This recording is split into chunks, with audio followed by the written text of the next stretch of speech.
అందరికీ నమస్కారం. మా చిట్టి తోటకి స్వాగతం. ఈరోజు నేను చూపించబోయే మొక్క చాలా మందికి తెలియదు, కానీ దీని విలువ మాత్రం చాలా ఎక్కువ. ఇదే జెరేనియం మొక్క.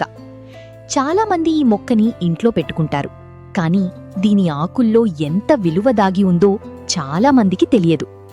ఈ ఆకులను చేత్తో కాస్త నలిపి వాసన చూస్తే చాలా ఆహ్లాదకరంగా ఉంటుంది. అందుకే ఈ మొక్క నుంచి తీసే ఆయిల్కి ప్రపంచవ్యాప్తంగా మంచి డిమాండ్ ఉంది.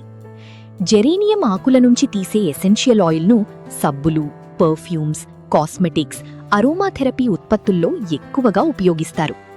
రైతులు కూడా ఈ మొక్కను వాణిజ్యపరంగా సాగు చేస్తున్నారు. చాలామంది చెప్పే సమాచారం ప్రకారం 1 లీటర్ జెరేనియం ఆయిల్ ధర సుమారు 10,000 రూపాయల వరకు ఉండొచ్చు. అయితే మార్కెట్, నాణ్యత, ప్రాంతాన్ని బట్టి ఈ ధర మారుతుంది. ఔషధపరంగా కూడా ఈ మొక్కకు మంచి ప్రాధాన్యత ఉంది. దీని నుంచి తీసే ఆయిల్ను అరోమాథెరపీలో ఉపయోగిస్తారు. మనస్సుకు ప్రశాంతత కలిగించడం, ఒత్తిడి తగ్గించడంలో, చర్మ సంరక్షణ ఉత్పత్తుల్లో, మసాజ్ ఆయిల్స్లో కూడా దీనిని ఉపయోగిస్తారు. అయితే ఒక్క విషయం గుర్తుంచుకోండి, ఈ ఆయిల్ను నేరుగా చర్మంపై రాయడం మంచిది కాదు. సరైన విధంగా కలిపి నిపుణుల సలహాతో మాత్రమే ఉపయోగించాలి.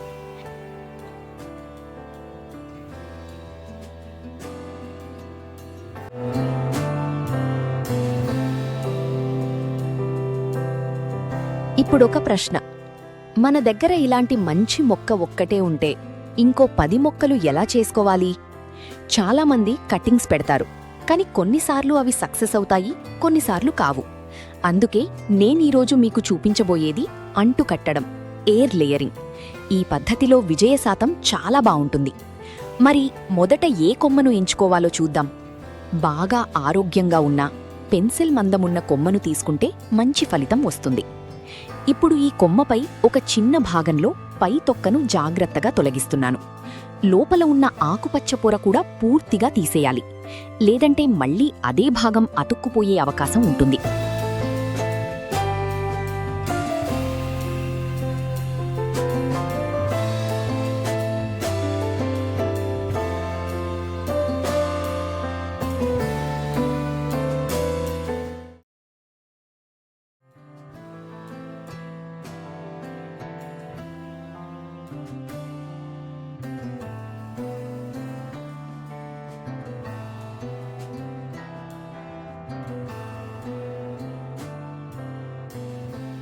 ఇప్పుడు ఈ భాగానికి కొద్దిగా తేమ ఉన్న కోకోపీట్ లేదా స్పాగ్నమ్ మాస్ను చుట్టాలి.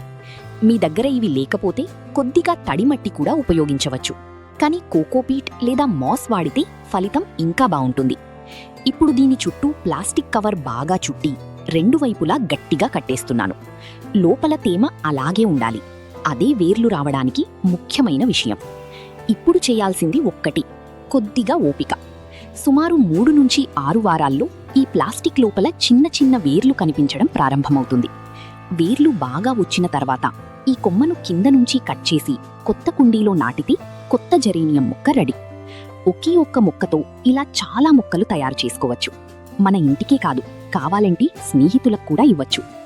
ఈ పద్ధతి మీకు ఉపయోగపడితే తప్పకుండా ఒకసారి ట్రై చేయండి. ఫలితం ఎలా వచ్చిందో కామెంట్లో చెప్పండి. మీ అనుభవం ఇంకొంతమందికి కూడా ఉపయోగపడుతుంది. ఇలాంటి గార్డెనింగ్ చిట్కాలు, కొత్త మొక్కల సమాచారం, సులభమైన పద్ధతులు తెలుసుకోవాలంటే మా చిట్టి తోట ఛానల్ను సబ్స్క్రైబ్ చేయండి. వీడియో నచ్చితే ఒక లైక్ చేసి మీ గార్డెనింగ్ ఫ్రెండ్స్తో షేర్ చేయండి. మళ్ళీ మరో ఆసక్తికరమైన వీడియోతో కలుద్దాం. ధన్యవాదాలు.